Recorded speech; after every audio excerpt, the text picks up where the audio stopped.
I have here a DIY solar generator that I put together with my dad. The last couple weeks I've been testing this and it is a game changer. I'm able to run my cooler in the truck and not have to worry about my food going bad. Now this is reliable and it's awesome. I'm going to show you guys how I set this up and all the building process that went into this. I'm also going to show you all the parts that I use to put this together. A big shout out to Power Queen for sending the battery out for this video. Kind of like a two-part video. I've been reviewing the battery they sent out as well, and it's been the backbone of this DIY solar generator. It's been holding up really well. Let's hop into why I built this. The reason why I needed a DIY solar generator is inside the truck I have a fridge and a weboost antenna. Now these are crucial to my setup because I need to be able to keep my food fresh and not going bad when I'm out on the road. And I need the weboost antenna running all the time, so I'm able to make sure I have a good connection to work. If you're new here, I live out of this truck behind me. My fiance and I, we drive around the country, we go exploring, and I need to be able to work. I work out of the truck and upload YouTube videos, so having power is a big deal. All of the previous power options I've tried in the past have been very unreliable, so I decided to build my own. Big shout out to Power Queen again for sending the battery out and kind of kickstarting this video. I thought about doing this a while ago, but I didn't feel like spending the money on a battery, so them sending that battery out helped me out a ton. Let's hop into the parts that you're going to need for a setup like this. So here's the build list for my solar generator right here. This is exactly what we use for this setup. To give you guys a warning here, you can swap any of these parts out for different brands. This is just what I use, no really specific reason. I did a DeWalt toolbox here. It's rugged, it's pretty tough. It feels almost like it's waterproof. Some USB car outlets, a battery monitor, power distribution block, a Renogy 30 amp solar charge controller, a 15 amp inlet plug, 8 gauge wire, two 12-volt cigarette lighter charge ports, a 5 amp battery charger, 5 amp battery charger cable end, and a solar input plug of your choice. And of course, the Power Queen battery. Again, you can do any size. In this one right here, I have a 50 amp hour, which is plenty for what I'm doing and what I'm powering in my truck.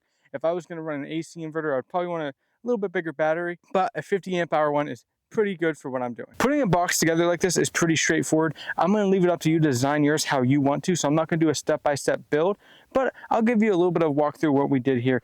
Basically, we did a cutout on the top here for the solar generator, and then you have to run the plugs down into a plug to plug the solar panel in. I have a 200 watt panel and a 100 watt panel on my roof here. You're going to make sure your polarity is not messed up. It'll actually give you a warning, so it won't just burn out. But the big thing here with this solar charge controller is you're going to want to make sure it's hooked up to a battery before putting any kind of juice into it from a solar panel. Again, I'm not a wiring expert. My dad actually did all the heavy lifting on this install because we were out on the road and I had all the parts shipped to him. So big shout out to my dad for putting this together. He did a great job on this. He's a way more DIY guy than I am. And he actually has a background in electrical stuff. So awesome job here. I think it turned out great. But to give you a rough idea how he did this, he cut a piece of plywood out, stuck it on the bottom so he was able to drill into that and make sure everything kind of stayed where it's supposed to in the bottom of the box here. He strapped down the battery. And with a setup like this, you can kind of set everything up how you want it. So you don't have to copy me exactly and put your ports on this side or put your solar controller on this side or your input on this side. This just worked out for us. As you can see in the bottom of this box here, we have a lot of room left. So if I felt like upgrading the battery to 100 amp hour or adding another 50 amp hour, I could with no issues, or I could add a little inverter in there with no issues as well. I'm a really big fan of a DIY setup like this because I'm able to change the build and have it grow with me. So if I need more power, I can add another battery. If I want an inverter, I can put an inverter in there. I can change out the solar controller. If anything ever breaks, I can just swap it out. Versus if you buy an all-in-one power station from Blue Eddy or Booge or Jackery, if that ever breaks, you're stuck with it. It's broken. You either have to contact them for warranty or you're just going to have to sit with e-waste basically. This, you're able to swap out parts and kind of do it yourself, and it has been a million times more reliable. Hopping into the testing portion of this video, there were a few things I needed to test to make sure before we hit the road.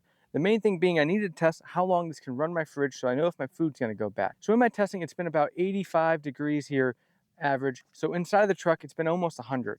That's where the fridge is running, and I had it hooked up here, and I ran this for over 90 hours.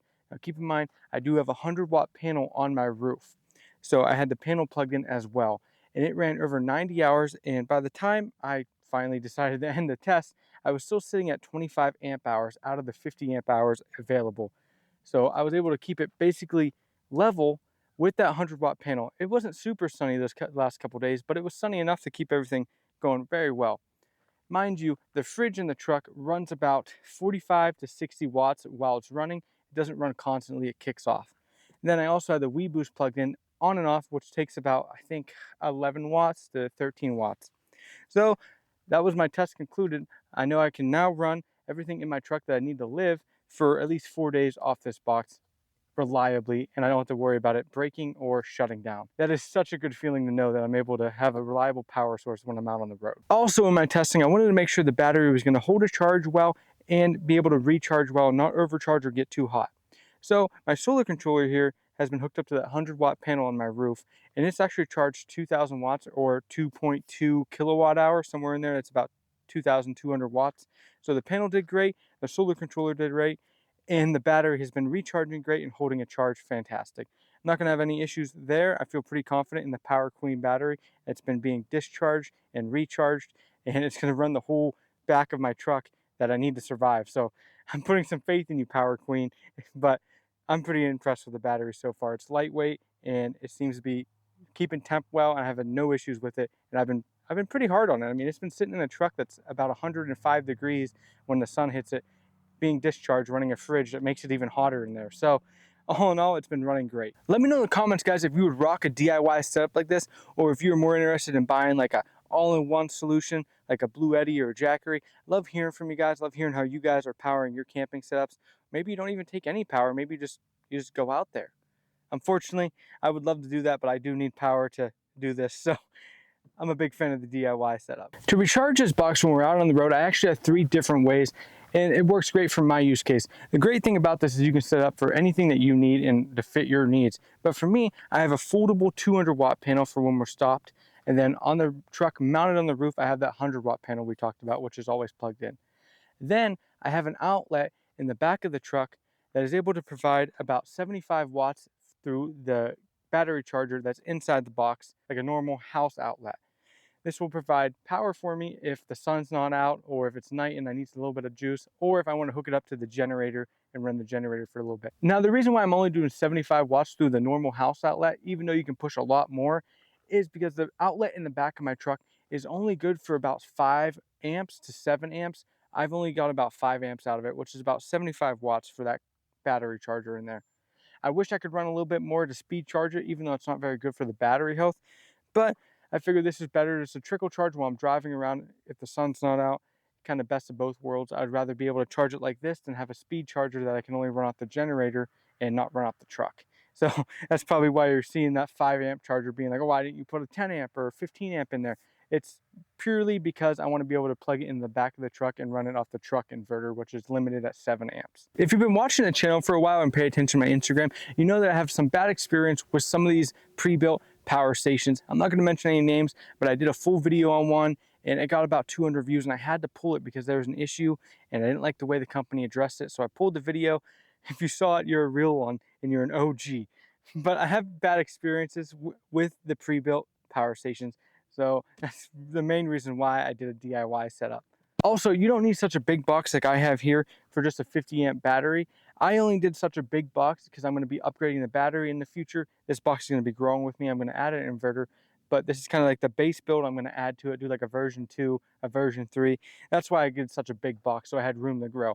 If you just want a DC 50 amp battery, you could put it in like a small ammo can like setup. You can go really small with it. All right, guys, do me a big favor. Hit that like button, hit the subscribe button. It means a ton to me. We're on the road to 100,000 subscribers. We are so close. Not really, but we're going to get there.